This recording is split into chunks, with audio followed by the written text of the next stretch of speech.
আসসালামু আলাইকুম। Solar power energy hybrid inverter থেকে শুরু করে আপনাদের যাদের বাজেট সাধ্যের মধ্যে বাজেট ফ্রেন্ডলি, আজকে সোলারের A to Z সরঞ্জাম নিয়ে আসলাম। তো আমার সামনে রয়েছে অলরেডি প্রোপাইটার। আসসালামু আলাইকুম রিপন ভাই। ওয়ালাইকুম আসসালাম ভাই, ভালো আছেন? আলহামদুলিল্লাহ ভাই, আপনি কেমন আছেন? আলহামদুলিল্লাহ ভাই। ভাই এই শীতে আমাদের দর্শকের উদ্দেশ্যে কি কি নিয়ে আসছেন অফার, সেগুলো একটু দেখাবেন। এই শীতে কি অফার আছে এটা বলার আগে, যারা গরমে সোলার পান নাই, জি, যারা আসছেন ক্রয় করার জন্য কিন্তু মাল ছিল না বা মালের দাম বেশি ছিল, মাল নিতে পারেন নাই, তাদের জন্য কিন্তু আজকের ভিডিওটা। আচ্ছা, তো অনেক এই জায়গায় আমরা বিভিন্ন ধরনের হাইব্রিড সোলারের কালেকশন রেখে দিছি ভাই। এটা ছোট বড় আপনার বাজেট অনুযায়ী কিন্তু আপনি নিতে পারবেন আমাদের কাছে বিভিন্ন ধরনের সোলার হাইব্রিড প্যাকেজ। তো অনেকে আমাদের কাছে প্রশ্ন করে ভাই, যে ভাই আপনি হাইব্রিড কি, হাইব্রিড সিস্টেমটা কি, এটা আমি বুঝি না। জি, তো তাদের উদ্দেশ্যে প্রথমে আমি এই জিনিসটা একটু বুঝাই। হাইব্রিড সিস্টেমটা হলো আপনার সোলার থেকে সারাদিন বিদ্যুৎবিহীন আপনার বাসার যে ফ্যান, লাইট, ফ্রিজ, টিভি, এমনকি এসিও চালানো সম্ভব এই হাইব্রিড ইনভার্টারের মাধ্যমে।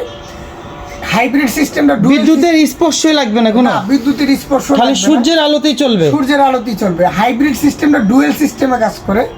মানে হাইব্রিড বলার উদ্দেশ্য এটা সোলার এবং কারেন্ট দুটার মিক্সে চলে, এই জন্য এটা হাইব্রিড সিস্টেম বলা হয়।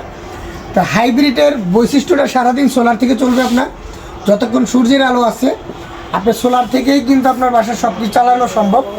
এরপরে সন্ধ্যার পর যখন সোলারটা বন্ধ হয়ে যাবে বা সোলারটা থাকবে না, অটোমেটিক কিন্তু আপনার সে বিদ্যুতে আপনার ডিভাইসগুলো চালানো শুরু করবে। আবার যদি দেখেন যে সন্ধ্যার পরে কারেন্টও নাই, আপনার সোলারটাও নাই, জি, এটা কিন্তু আপনার এই ধরনের ব্যাটারি যারা ইউজ করবেন, ব্যাটারির মাধ্যমে কিন্তু আপনি 5 ঘন্টা, 7 ঘন্টা, 3 ঘন্টা, 4 ঘন্টা আপনার ব্যাকআপ অনুযায়ী যেভাবে নিতে চান ওই অনুযায়ী কিন্তু আপনার ব্যাটারি থেকে আপনি ব্যাকআপটা পাবেন। এটা হলো হাইব্রিড সিস্টেমের মূল বৈশিষ্ট্য, বা এইভাবে হাইব্রিড সিস্টেমটা কাজ করে।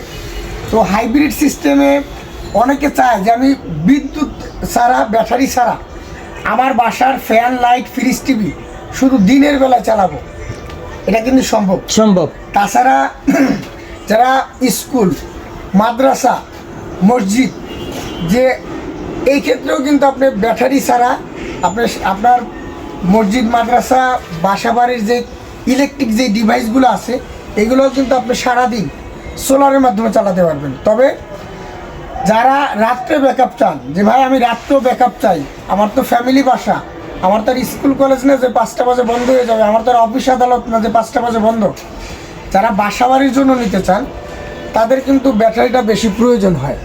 যে ব্যাটারির মাধ্যমে সোলার দিয়ে, ইনভার্টার দিয়ে আপনার বাসার ফ্যান, লাইট, ফ্রিজ, টিভি এগুলো কিন্তু আপনি দিনে সোলার থেকে এবং রাত্রে ব্যাটারি থেকে কিন্তু আপনি চালাতে পারবেন। তো স্কুল, অফিস, আদালত বলা চলে, আমাদের 1 টাকা ইনভেস্ট লাগবে না। সকাল আমরা যেহেতু অফিসগুলো 9টা থেকে বিকাল 5টা পর্যন্ত ওপেন করে থাকি, সেক্ষেত্রে আমরা হাইব্রিডটা ব্যবহার করতে পারি। হাইব্রিডের মাধ্যমে কিন্তু আপনি সরাসরি সূর্যের আলো থেকে প্যানেলের মাধ্যমে জি, সারাদিন আপনার ওই ফ্যান, লাইট, কম্পিউটার, এসি সব কিছুই কিন্তু চালানো সম্ভব। সেক্ষেত্রে আপনি আপনার প্রয়োজনীয় যে লোডগুলো আছে, কয়টা সিলিং ফ্যান চালাবেন, কয়টা কম্পিউটার চালাবেন, কয়টা লাইট চালাবেন বা এসি চালাবেন, এই লোডগুলো যদি আপনি আমাকে বলেন তাহলে আমি আপনাকে ক্যালকুলেশন করে বলতে পারবো যে ভাই আপনার এত ওয়াট সোলার, এত ওয়াট হাইব্রিড ইনভার্টার নিলে আপনি সারাদিন বিদ্যুৎবিহীন চালাতে পারবেন।